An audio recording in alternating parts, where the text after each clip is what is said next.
Good afternoon, everyone. As we wait for people to connect, I want to thank you for joining us for a very timely discussion on the war with Iran, which began nearly 3 weeks ago. I'm Kathy Manning. I am honored to serve as the board chair of Democratic Majority for Israel at this critical time. Since February 28th, the U.S. and Israel have continued to damage Iran's ballistic missiles and nuclear infrastructure, while Israel has targeted top figures in the Iranian regime. Meanwhile, in response to Hezbollah's heavy bombardment of Israel, Israel has intensified its offensive in Lebanon. As the war expands, critical questions remain regarding the long-term strategic outcome and the risks involved. Before we get started, a reminder to please consider following us on social media. We are on X, Facebook, Instagram, Threads, LinkedIn, and Blue Sky. You can sign up for our news and updates on our website, dmfi.org. If you want to ask a question, please submit it through the Q&A feature on your Zoom interface. If you're watching on Facebook, you can enter it in the comments section. Now, I'm so pleased to introduce our very distinguished speakers for today. David Makovsky is the Ziegler Distinguished Fellow at the Washington Institute and the director of the Correct Project on Arab-Israel Relations. David previously worked in the office of the U.S. Secretary of State, serving as a senior advisor to the Special Envoy for Israeli-Palestinian negotiations. He is also a former executive editor of the Jerusalem Post and an award-winning journalist who covered the Israeli-Palestinian peace process. He also recently launched season 6 of his podcast, Decision Points, which tackles the toughest foreign policy debates. We are so pleased to welcome back David. I'm also delighted to introduce retired IDF Colonel Miri Eisin. She is a senior fellow at the International Institute for Counterterrorism at Reichman University in Israel. She brings over 2 decades of experience in Israeli military intelligence, where she held senior leadership roles and was the first woman to serve in several of those roles, including as the deputy head of the Combat Intelligence Corps. Following her military service, she served as a spokesperson for the Israeli government during the 2006 Lebanon War, and later as international press secretary to Prime Minister Ehud Olmert. Today, she is a widely respected analyst and frequent commentator on global security and Middle East affairs, appearing on major international media outlets. Welcome, David and Miri. David, why don't you start us off with your observations on the U.S. and Israeli military intervention in Iran, and then we'll turn to Miri. Thank you very much, Kathy, and all of you. It's great to be with DMFI again. So thank you very much for having me. Look, I think it's important to just say from the outset that Iran has been considered a threat on both sides of the aisle, to both sides, Democrats, Republicans, for the 47 years of the Islamic Republic. It's been viewed as a destabilizing force in the Middle East. That has been the view of certainly of Arab states as well in the region, and by Israel, the fear of their illicit nuclear program, the missile and drones, their support for terrorism, their support for proxy groups, and an atrocious human rights record, whether the number is 32,000 killed in January 8th to 10th, this is considered the worst massacre in Iranian modern history by Iranian experts. So this is a regime, I think, whose isolation has deepened more than it would have imagined. At the start, I think it would face a UN vote of 135 countries against Iran. And it has been weakened, it has been, by the 15,000 targeted hits by the US and Israel. Israel focusing more on leadership targets, focusing certainly on the missiles and drones, and trying to hit the IRGC and Basij. That's the Iranian Revolutionary Guards and the Basij that are the kind of the repressive backbone of the regime. And the United States is also focused on the military industrial base where the drones and the ballistic missiles are focused, but it's been focusing a lot in the South. If I had to sum up in week 3 here, I would say that the the two countries are very much focused on, have different points of emphasis. Whether they're on the same page in terms of objectives, I think is we could argue it, but certainly with Israel focusing on the leadership targets and the IRGC and besiege, and the U.S. seeing this issue defined more in terms of oil, and that the Straits of Hormuz are the chokehold of the world economy. I think, ironically, for the American public, the Straits of Hormuz is something Americans intuitively get, that should not be, the people that have that chokehold should not be a radical regime. They understand that probably better than they understand. They don't know what the besiege is. They don't know what the IRGC is. They might not know a lot of the elements of Iran's regime, but this they very much understand.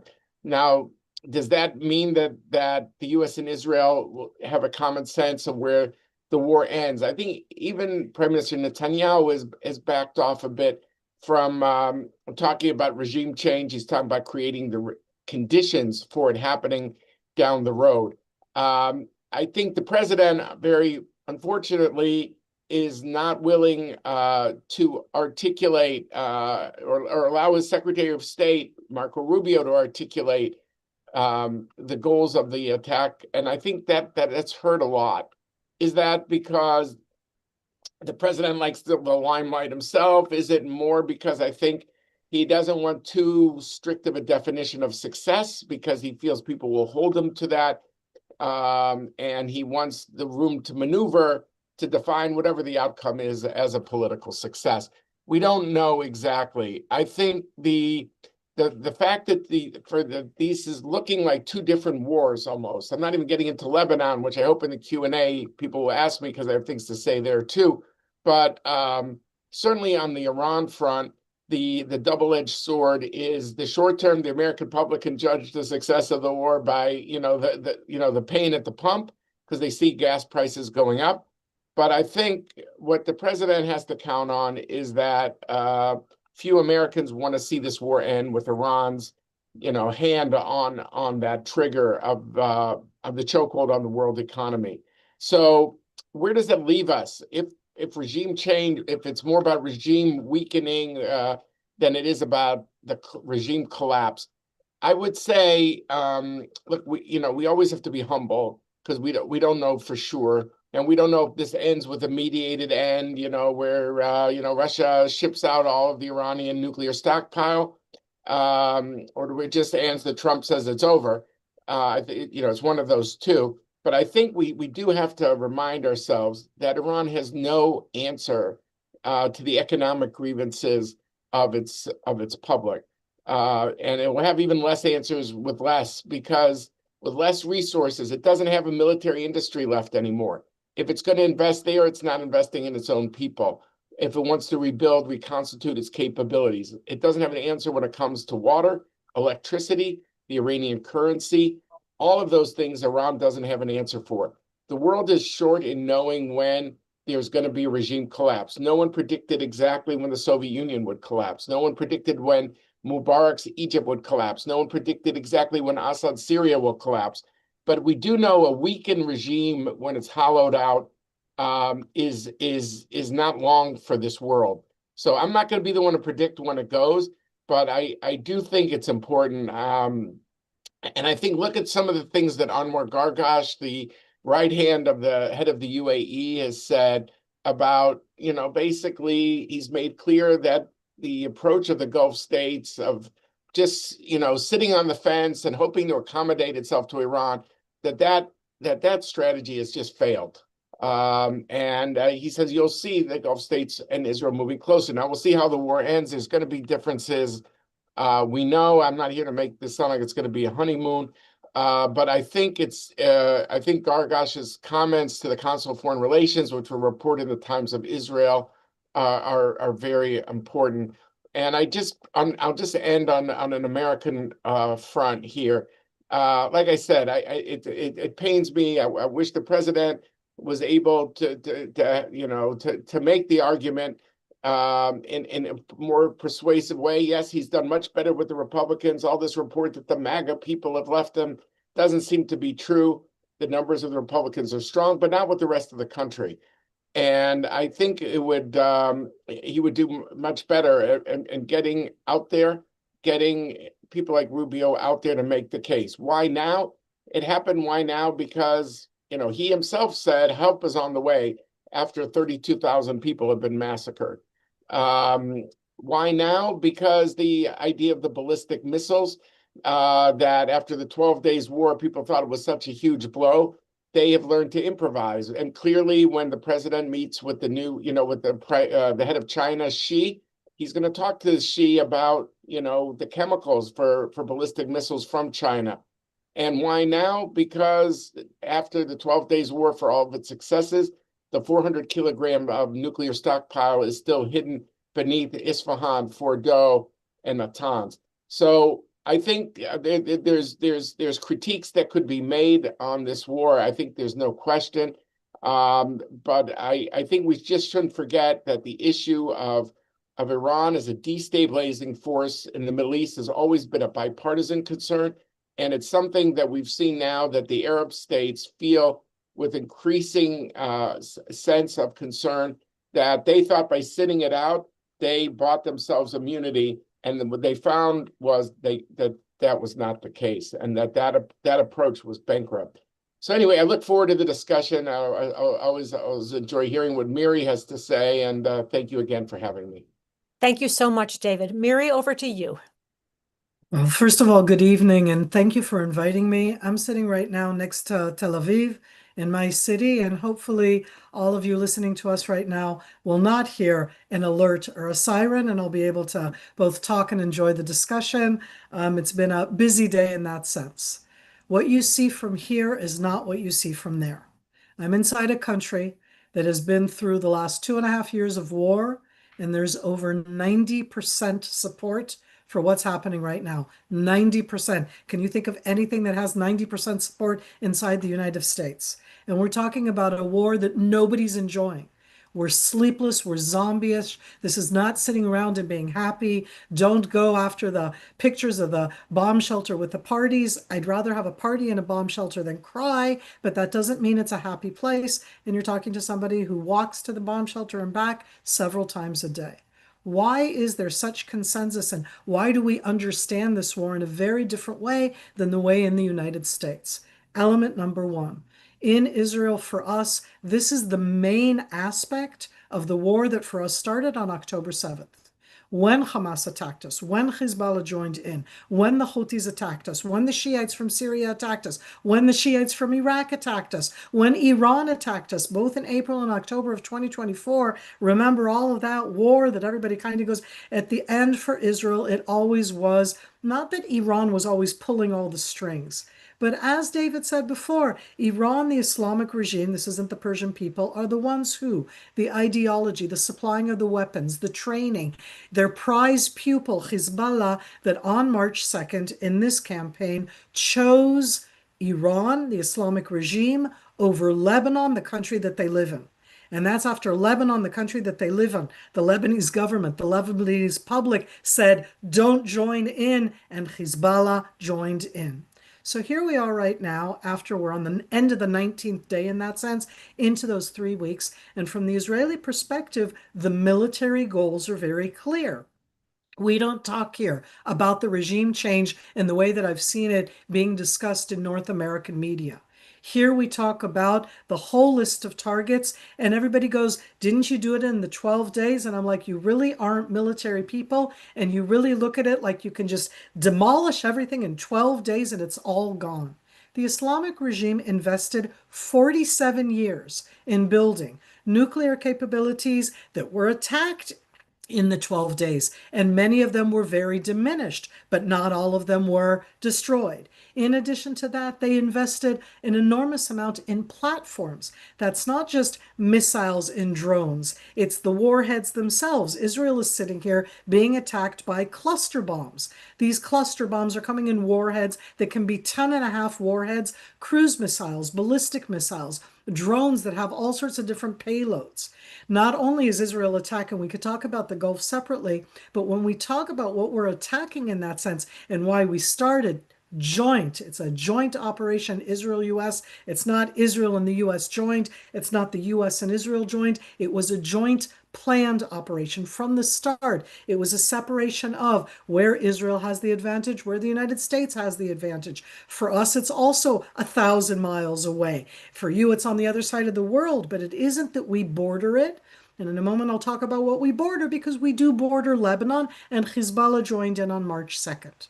But when we talk about the targets themselves, it can be the nuclear, it can be the missiles, it can be the launchers, it can be the facilities that make the missiles, the launchers, the drones. It can be the R&D facilities that are making space weapons that this Islamic regime have been developing for 47 years. And I very much agree with what David said before, that they've invested in this and not in their own economy. And their people are saying, why aren't you investing in our economy? And the big question, why now in that sense, is because Iran was very much attacked in June of last year, and that was for us the changing of the rules. And I say it from the bottom of my kishkas, okay? Israel's policy changed after October 7th. Israel said all of these different forces that are being built up by the Islamic regime in Iran, in Lebanon, Hezbollah, in Iraq, Iraqi Hezbollah, in Yemen, the Houthis, and I could go around other places in the world that we don't like talking about.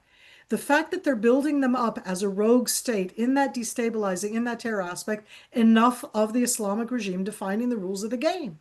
We need to take them off balance. We need to be the ones who define the rules of the game.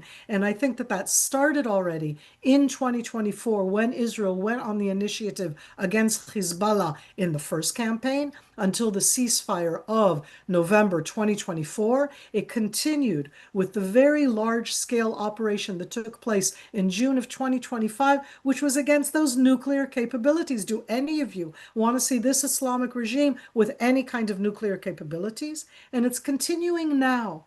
I cannot say anything about politicians. I can talk about military, and I'm going to avoid the issue of the politicians, but I want you to think about that. For a moment, ignore the politicians. And I say that because a politician is going to say, we won, we destroyed, we finished. And a military person will talk about the diminishing, the degrading, because you're not doing absolute. And I'm going to give now the two examples, both of Iran and of Hezbollah. Because what Israel did against Hezbollah in 2024 degraded and diminished Hezbollah's capabilities. So everybody's going, so why are you doing it again? A, because they chose to attack.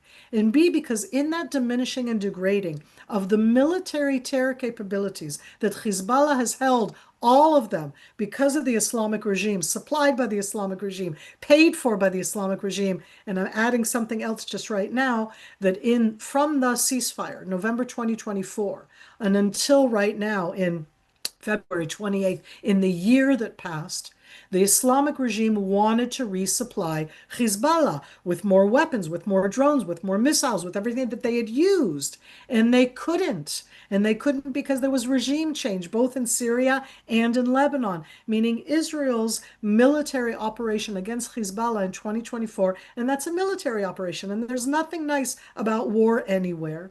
But that military operation brought, both in a direct way and in an indirect way, two regime changes. First Syria, then Lebanon, and those two new regimes, I don't have a lot to say about them as a Jew or as a Zionist, and I'm a Jew and Israeli and a Zionist, but they hate the Islamic regime of Iran and Hezbollah more than they hate Israel, both in Syria and in Lebanon. And when Israel diminished and degraded Hezbollah, Hezbollah was at the lowest, weakest point that it has been pretty much since its establishment. And what Iran did in the year that passed since that ceasefire, when they could not bring in the weapons because Syria closed down the door, because Lebanon closed down the door, because Israel was trying to stop them from bringing in the weapons, what did the Islamic regime of Iran do? They brought money.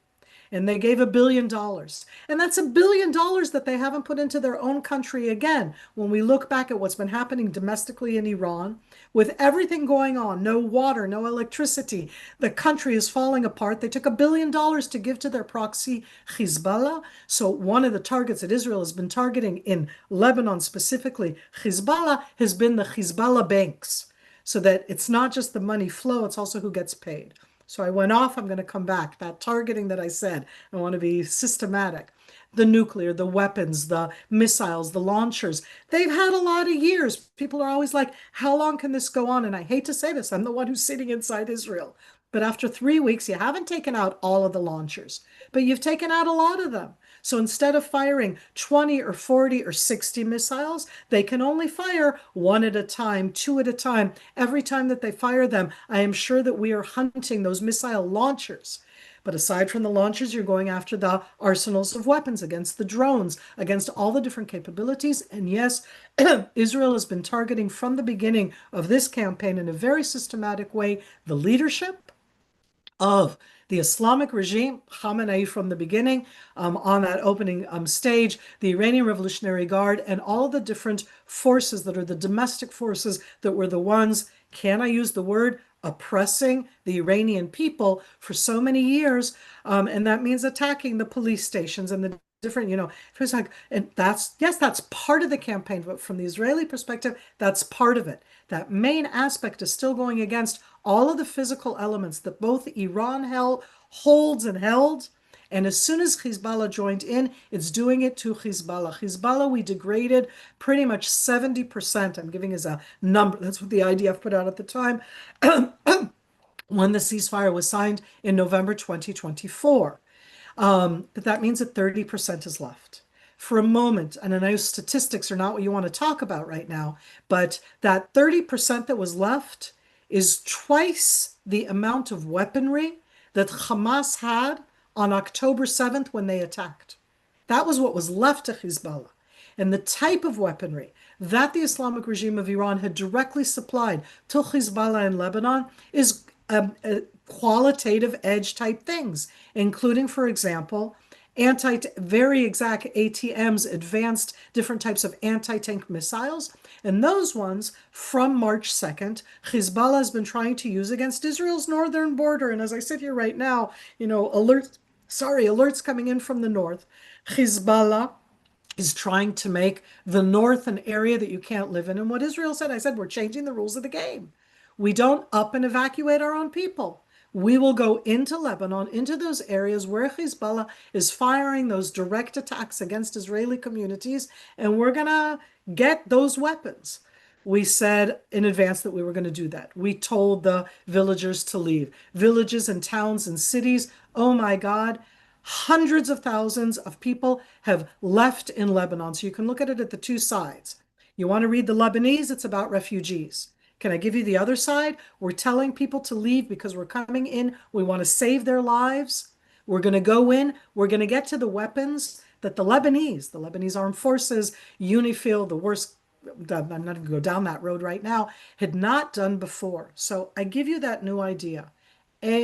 This is a difference in policy of Israel. It is a clear one. It is against the terror military targets of the terror regime. And yes, I know that sounds like, a cliche, but it's a terror rogue regime of the Islamic regime. And Hezbollah is a terror army. And I think in that sense that for Israel, it's very clear what we're doing. Does that mean I know when it ends? No. It means that there's a very long list of targets that you can still do for weeks.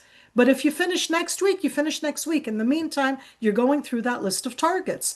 Any diminishing, any degrading of the Islamic regime and the further degrading of Hezbollah is the best thing that can happen to the country called Lebanon and hopefully for the people in Iran. For me as an Israeli, that doesn't resolve it. I absolutely understand that. But to not touch it is yet again to say that you're not going after what we've always called the head of the snake. And I'm not a far right winger. And in Israel, again, I want to remind you, over 90% of the population, and believe you me, we are just as polarized as you are on every single subject you can think. And when it comes to this one, we're actually all on board. We see this as hard, as hurting. It hurts us. We do not have an economy. You can't go to work. The schools are not open. It's everything. It's very hard, and let alone the sirens and the alerts and the sleeplessness. But we want to take care of it. And the last point is in the joint. This is a joint event. I'm a military person. I've been a military person my entire life. The Israeli military has never done a joint. And I say that because this is quite Can I do my tfu tfu tfu, knock on wood? Okay. Oh my God, look at this joint operation in the sense of looking at the targets, dividing the targets between them, working together in the offense, in the defense, defending in all the different ways. And this is something that is joint. It is a very strong, I think that like CENTCOM and the armed forces of the United States and Israel right now have the closest relationship you can imagine. There you don't see the gap. Is there a gap? Oh, yes. We can talk about the gap because the gap at the end, I just said, well, how clear it is for Israelis. And I go, you know what? You're on the other side of the world. Why did, and I say at the end, I wish, I can't make, I'm not the 51st state in Israel. And I think that for me, Miri, for me sitting in Israel, the threat that the Islamic regime posed through what it has been doing for the last 47 years is something that was just sitting there and sitting there and sitting there and sitting there. And at the end, you get to the stage where you go, because everybody wants to know why now. Can I ask you all a question? Why not now? You want to wait longer? You want to wait until they do have the nuclear? You want to wait until they supply their proxies with that? And they supplied the proxies with everything else. Why not with that? Do you want to wait until and then everybody says, but now you've pushed them into the corner. I'm going, why do they get to define the rules of the game? Why do you want them to be the ones? And again, my whole life, I say, I don't want war.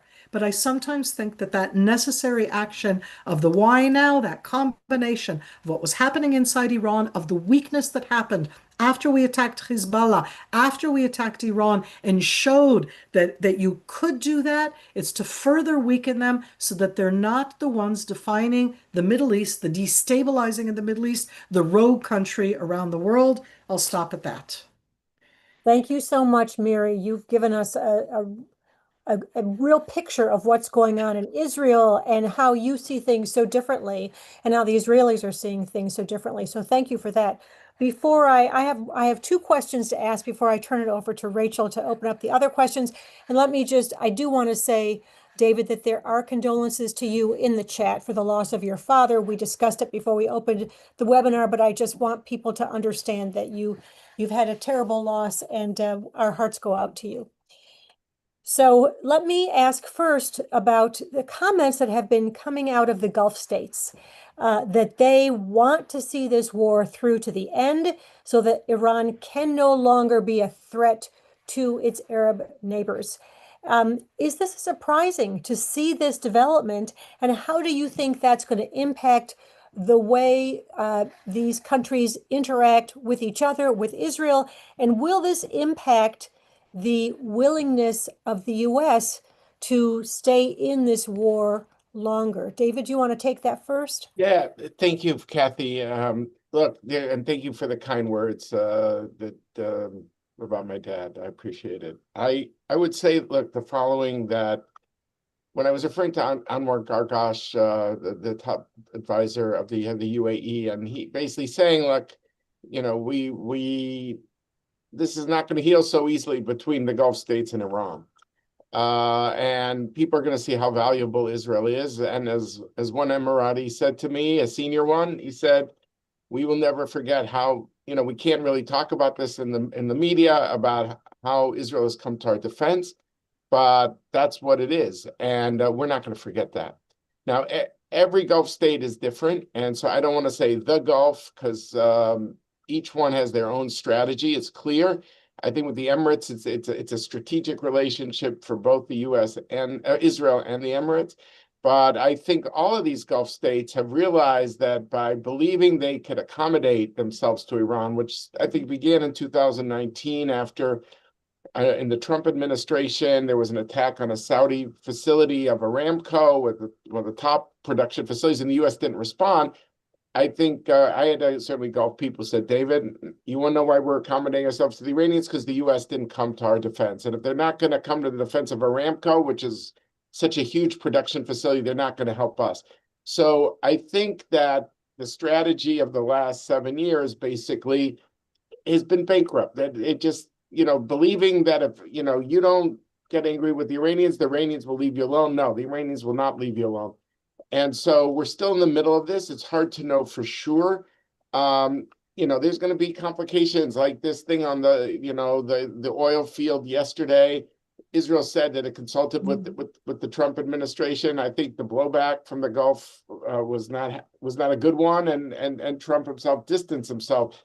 But I have no doubt that Israel, coordinated this with CENTCOM and also with the White House. Trump and Bibi speak daily, so there's going to be hiccups here, and how it ends is important. But it has to end. I'm sorry about keeping coming back to the Straits of Hormuz, but I think it's related to how the Gulf Israel thing comes. Look, the UN Security Council basically has got to come together, I think, and say that the Straits of Hormuz is an international waterway, and it will not allow any one regime to kind of hold it hostage, hold the world by the neck. And if anyone feels this no less than the US is China, because it's completely dependent on oil coming out of the Straits of Hormuz. So if the end of this ends with that Iran does not have that chokehold, and I don't see how this war ends with Iran having that chokehold, then I think there has to be clear rules of the game, because the Gulf needs that waterway to be protected. It's got to be the US, it's got to be other allies who join in and make that possible. I do think you'll see the US, Israel and the Gulf, I should say, getting closer as a result. And again, each country might be different with the Saudi normalization. We'll have to see how the Israeli election plays out because of provisions in that Saudi normalization deal, as we all know, dealing with the Palestinian issue. But I think in the big picture, people realize that you cannot rely on Iran. I mean, Iran was firing rockets at Qatar that was trying to mediate this, and has been one of the countries closest. And Oman. And I was just about to say Oman, and even fired at Turkey, which has also stood up for the Iranians. So I mean, like, the three countries that have been closest to the Iranians are the ones that have also felt the attack. None of this to take away from the Emirates, which is in terms of ballistic missiles and drones, I think it faced 3 times what Israel's faced because they have more. Yeah, I have the exact data. It's immense. It's shocking. So to me, it's unthinkable that this thing ends with these countries believing that they could trust Iran somehow to just like wipe the slate clean. I just don't see it. I think there's no other country. Also, these countries are going to rely on, they're not going to rely on China. It doesn't have an alliance system for their security. So both, Kathy, to your question, in terms of Gulf-US relations, I think those ties will get clear. And I think the U.S. is, I mean, in the Gulf, Israel should be closer, but it has to end, with a clear, victory at the Straits of Hormuz that Iran cannot have that chokehold. If it ends in a stalemate, that Iran does have that chokehold, then I am concerned how the Gulf reacts in the short term. It's not like they'll embrace Iran, but there'll be more wariness all around. So I think how this ends is crucial. But as one senior Gulf official said to me, he said, David, just know one thing. All of us are in this now, but don't stop midway, because we don't want an angry Iran with all this capability. Right. And I do think that is something that they don't give press conferences about and shout it from the rooftops on CNN. But I do think that is that these Gulf states want Israel and the United States as the leader to keep pressing forward. They're certainly not going to shout it on CNN. But Right. let me turn to Miri, because you've talked about the joint operations, that this was planned in a coordinated way between the US and Israel before things started. It wasn't so long ago that Israel was in the European command, and Israel was then moved into CENTCOM. Do you think that has had a major impact in allowing this close strategic relationship that really wouldn't have been possible had responsibility for Israel not moved into U.S. Central Command? It's a fascinating aspect, and I absolutely think that it assisted. It's not the only thing. One of the things that always is different, as I say, from my military perspective, is that over the last 25 years, under all of the different administrations, and I want to remind you, over 25 years, you've had enough administrations, okay? POTUS of this one and that one and that one. I have seen, and it didn't matter Republican or Democrat, every single one of those administrations, you've seen a trajectory of a closer, more intimate relationship between the militaries of the two countries. It's a language, it's shared values, it's shared threats, it's looking at the world in a similar way. And I think that from the military perspective, and that's why when I say that for Israelis, when we talk about that, this whole portion right now of this horrific war is more clear to us, is because a lot of us, look at the world through that. The transfer from EUCOM to CENTCOM, and I want to remind everybody, we're not members of NATO. Turkey is, okay? We're observers, and Turkey has made a lot of problems for our observer status, even inside NATO right now. I'm just talking about the military aspect. But being in CENTCOM mean that from the decision maker, you're inside the same arena. I have to say something totally not connected for you to understand how important it is. In COVID, I discovered that Israel is not in the Middle East in the World Health Organization. The Eastern Mediterranean is from Morocco through Afghanistan. I kid you not. Okay? And Israel is not in it. We're in Europe. And I say that because it's one of those things where our being at the time, we're not the 51st state, but being in CENTCOM means that the same joint leadership of the military that's meeting with the Jordanians or with the Egyptians, with the Emiratis or with the Sauds, with the Kuwaitis, with the Qataris, you have bases all over the place, okay? You don't have bases in Israel, even though now you have a little bit of a base in Israel where the International Stabilization Force and that command post, which is in Kiryat Gat, looking at the Gaza Strip, that also made a difference because suddenly it's something where you have common language, common people. When we're talking about a joint operation, that capability of military commanders to talk to each other, to understand each other, this is something that I've seen throughout the last 2.5 years. I think that the ceasefire, still under the Biden administration, that was done for Israel, Lebanon, and with Hezbollah had to do again with that cooperation with the military and having a military person in Lebanon, and that's going to be American, and then somebody here, and we know how to talk the same language.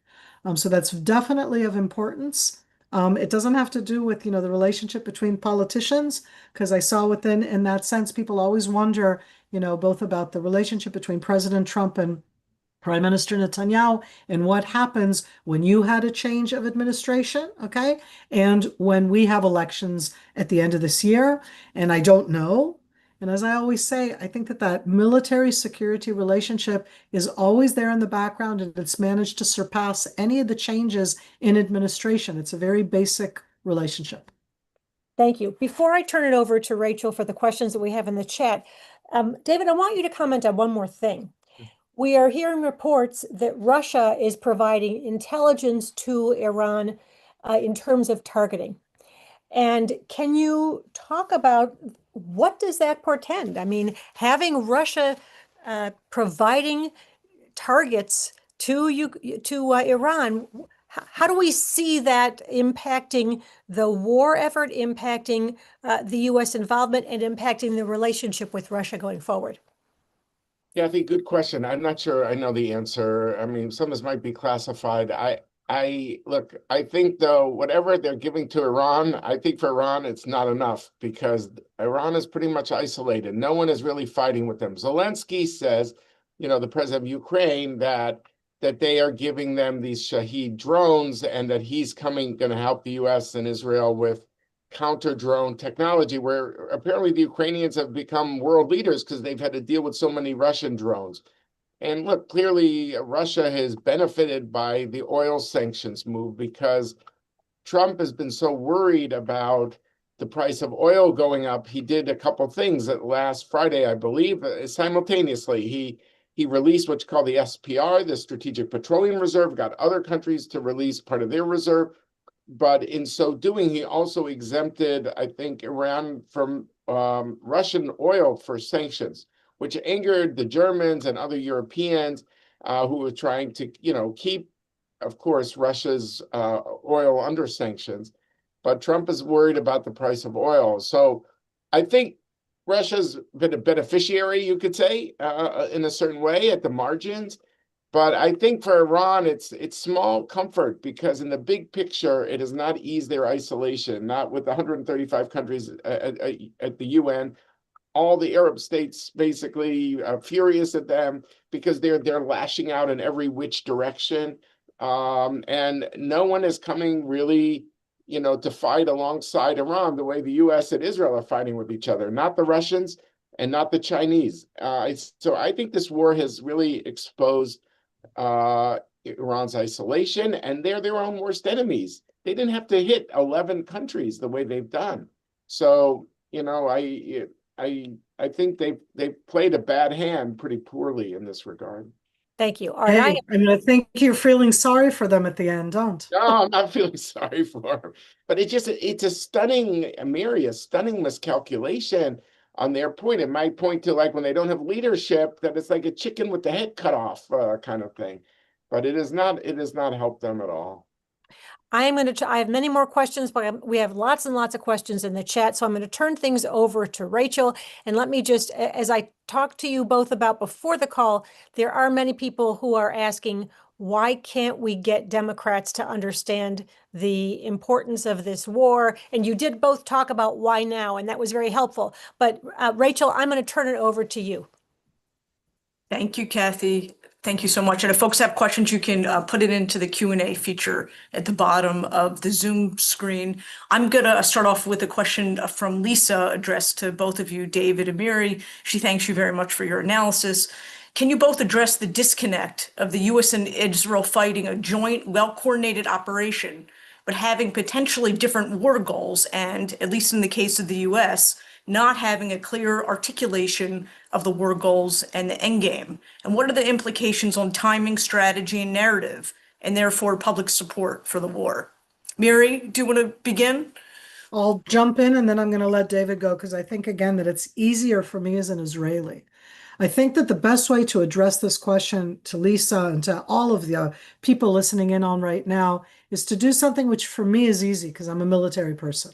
You have to separate the military aims, which are very clear, from the political echelon. Really, I'm going to even say, talk. I say, for a moment, I close my ears.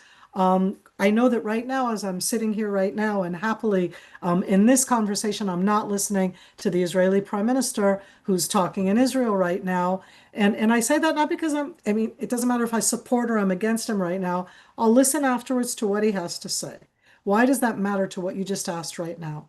Because in endgame, when you start an operation, you start a war, and Israel and the US jointly started an operation against the Islamic regime. And in the joint communique that they put out at the beginning, it's very clear. I'm saying militarily. I know the targets. I understand why those targets. I understand why now. Why do I not see an end date? Because that already has to do with how Iran responded and what we're doing now. I was not surprised by Iran's response, okay? But in that sense that they decided to drag everybody in. Because why did they decide to drag everybody in from my perspective? That's called the Islamic regime's dirty rules of the game. I'll attack everybody. They'll all come to the United States and say, you got to stop, because our economies are tanking. And I totally understand them. Their economies are tanking, going against the oil, the gas, the tourism, the sense of safety. Every single one of those countries there, they've lived through in the last 3 weeks something that I'm living through, and it's horrible. So when I look at it in that sense of the end game, to me, it's a diminished, degraded Iran.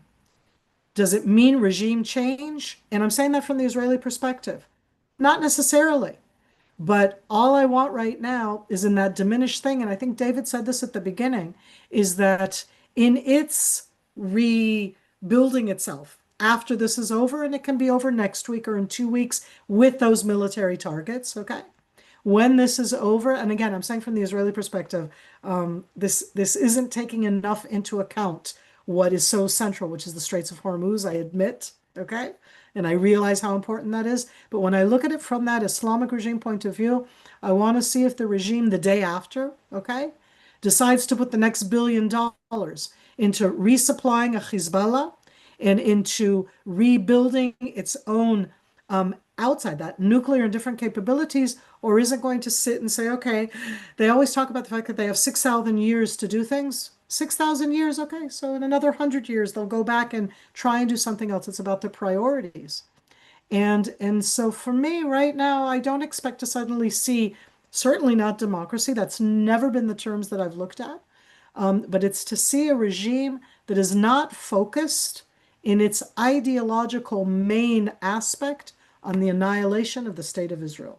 Or as they would put it, hi, I'm the cancer tumor in the world, cut me out, and then the world is a better place. And I'm using exact quotes from Khamenei, and I'm sure we'll hear that from his son as well. So that end game, give it another week, that's more degrading, that's more diminishing.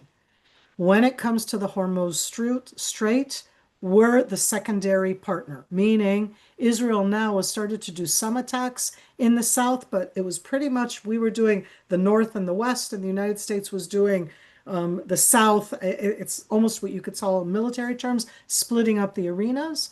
And I don't see us being directly involved there in the same way. For that, we take the cue from the United States.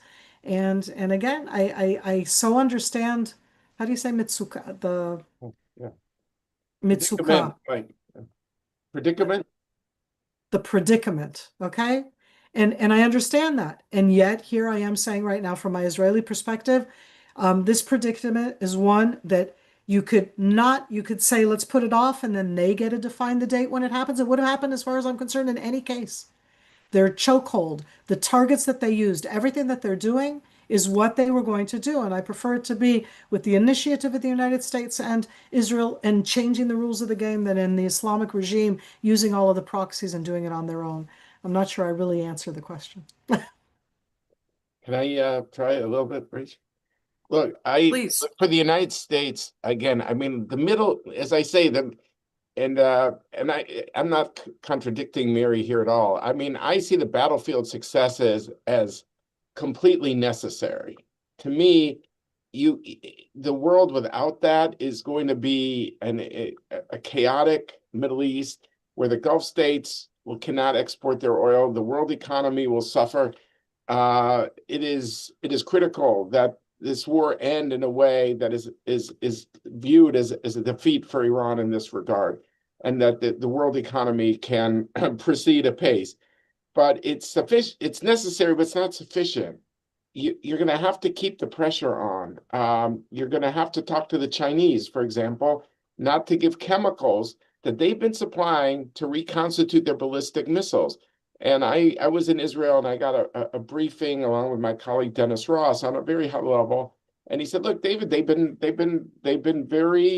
improvised. They have a phrase in Hebrew called iltur, to improvise. They're great at improvising. They have an industrial base, but the Chinese have been importing key chemicals in this regard. When Trump sits down with the leader of China, this has to be a key issue, that they cannot reconstitute their ballistic missiles. I also think we have to keep putting the pressure on what's going on in the Iranian economy. When the president of Iran, when he dealt with all these grievances, now there's no electricity, there's not water, the currency is just falling off a cliff. And he says, well, maybe we could do $7 a month. Okay, now $7 a month is not going to solve the Iranian problems, and now they don't have a defense industry. To reconstitute is so much harder. That means they have to devote more and more of less and less into that. And that means certainly no answer for the economic grievances of their own people. So I truly believe that, keep the pressure on them. Am I here to predict that within 18 months of this, the Iranian government will be gone? I'm not going to predict that. But all I know is when these regimes weaken, and they can't answer the economic grievances of their own people, they're in a world of hurt. And I wouldn't want to be in their position. That's not that I feel sorry for them, Miri. I'm just saying that the key is not just the war ending. The key is using that as the first floor of an edifice where you work the China angle, you work the Straits of Hormuz angle with the Gulf states in the Security Council. you work a lot of different things to keep the heat on Iran, and also what they're doing to their own people. People said, with all this weakening, why aren't people going to the streets? I asked an Iranian American who's really in touch, really with a finger on the pulse, and I asked her yesterday. She said, David, all I know is I call people over there, and they'll say, outside of my home in Iran, there is the besieged still has their weapons. Maybe their office has been bombed by Israel, but they're living in a tent or they're living in a truck outside the home. And so we've seen the brutality of this regime that could slaughter thousands. So people yet aren't coming. But when this government has no answer for their people, I do think their future is not bright. Thank you. David, I'm going to go to you again with the next question, and maybe our final question as we're heading towards the top of the hour. David, we saw this week that the former director of the National Counterterrorism Center, Joe Kent, resigned. And in his resignation letter, he said that Israel effectively pulled the United States into this conflict. In your view, how should we understand the decision to go to war, how President Trump decided to go to war? Look, my understanding is that ultimately he has a very strong relationship with General Kane, the chairman of the Joint Chiefs. He listens to him a lot. Under him, there's the whole CENTCOM structure with Admiral Cooper. And my understanding is the White House has an excellent relationship with him, too. He clearly hears different things, maybe from Secretary of State Rubio and from Vice President Vance. The relationship with the Secretary of Defense is unclear to me. But I do think that a lot of them did rally behind this. The idea that somehow Israel is going to be able to like hold the U.S. by the nose, I think is ridiculous, given how strong our institutions are. And what I said at the outset, how this has been a threat that has bedeviled Democrats and Republicans alike. And certainly it was Jimmy Carter, a Democrat, who came out with the Carter Doctrine, and not allowing a hostile power to gain control of the Straits of Hormuz.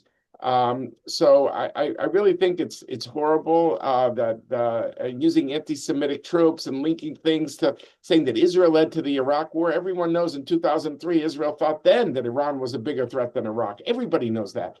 So, I mean, this is somebody, I don't know how this guy got into government, but I think I'd really like to, use your question, Rachel. I really hope that this president, once this war is over, I mean, I would like him to make the case to the public. I feel he hasn't done it because he doesn't want to get held to an objective, and he wants to be able to always claim victory.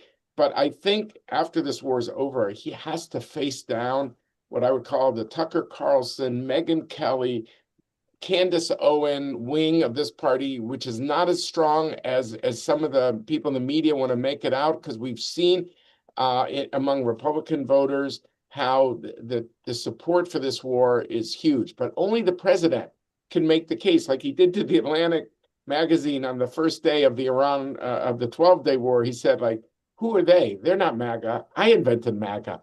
And I think only the president can do that. And I hope he faces them down. And also, look, I'll use this moment. I'm concerned. I'm speaking among friends here. I'm very concerned of what I call the horseshoe politics, Rachel, of American politics, where kind of the hard right and the hard left, they have not converged. They have different critiques, of course, but they're not that far apart. And, when there's a prominent person in the Democratic Party that says, if you're supportive of this effort, I don't want you in this party. Does anyone believe that Democrats can win an election if they actively tell a sizable minority of the party, I don't want your vote? I mean, to me, it's shocking. And I just think the passion of critique against the war, and I understand it about the War Powers Act, I completely get that. And I think it's a valid critique in many ways. But that same sort of righteous indignation should also talk about how Iran is destabilizing this region and the world economy, and Israel too, and the Gulf states. I just feel that, we in America, we need a very vibrant two-party system. And we saw after the Vietnam situation that the Democrats didn't come back to power for a generation, because of worrying about on foreign policy that oh, we don't want to touch anything that sounds interventionist. And the American public didn't trust the Democrats for a generation. Are we going back to that? I don't think that's the party I know. And so I hope there'll be other voices that will stand up to people calling for a small tent. And it's been very upsetting. So I'm worried about both sides of the aisle, and I'm hoping that you know, Kathy and Rachel, you know me so well, that you know I always go to sports analogies, and in sports analogies I worry about the end zone people, the people at the end, you know, at the fringes of the debate. I really believe the mainstream in this country, on either side of the 50-yard line, you know, right of center, left of center, from the 30 to the 30. I believe that's the majority of this country, and I hope that those people assert themselves against these fringes. Against, I'm sorry for the mixed metaphors of the end zones of the horseshoe that I really worry about for the future of our country. So I'm sorry for that, but I want to thank you again for allowing me to come on it, and for what you said about the kind words about the podcast Decision Points. And we're going to be discussing some of these tough issues and on Twitter and other social media platforms. So thank you very much for having me. Thank you, David. We'll be listening. Miri, do you have any closing thoughts for 30 seconds or so before we hand it over to Brian Romick? 30 seconds. I want everybody to notice that it's a war, it's harsh, but look at Lebanon, look at Syria, look at the changes that are happening. The Middle East is changing, and yes, it's because of military prowess, but that doesn't always mean negative. Sometimes it brings about real changes, and I really think we need to take note of that. Thank you so much, Miri. I know it's late there. I'm glad you're safe, and we're grateful to have you with us. Thank you, David, and I'm happy to hand it over to Brian Romick, our President and CEO. Thank you, Rachel. Also, thank you, David and Miri. I did want to flag in the chat, someone was asking about what we're doing to try to change the narrative and improve the American public's perception of the war. I think to start with, we were working a lot on Capitol Hill, sending out talking points, memos, that sort of thing. We even sent out a week ago, and I think most of you probably got it, quotes from about 20 House and Senate Democrats talking about how positive it was that the Iranian weapons were degraded, nuclear, ballistic, and that sort of thing. And if you go to our website, dmfi.org, there's I think it's Rachel messaging and reports. You can see both talking points and memos laying out the case for why this is helpful, why this is important to do, and you should share them with your friends. You should review them. And, you know, we're continuing to try to put stuff out and influence the debate. We're very active on social media as well. So anyway, in closing, once again, I want to thank David and Miri for joining us today. We appreciate the perspectives and insights because this is obviously a complex moment. And with the news in Iran and the region, there's no shortage of issues shaping our key priorities. In this environment, DMFI will continue to operate with focus and purpose, educating policymakers, bolstering pro-Israel leadership in the Democratic Party, and reinforcing bipartisan support for the U.S.'s relationship. Along with the board and staff, we're seeking to grow DMFI to meet this important and challenging time. We cannot do this alone. We rely entirely on the generosity of individual supporters. Your contributions to DMFI enable us to address the challenges in front of us and those that lie ahead. You can scan the QR code on your screen or go to dmfi.org to make a gift. Thank you in advance, and I hope to see you again on our next webinar. And if you like the reports we're putting out, if you like what we're doing on social media, please donate. We want to be able to do more of it. We want to be more active. We want to be more engaged in the debate and the discussion. So thank you very much. Very much.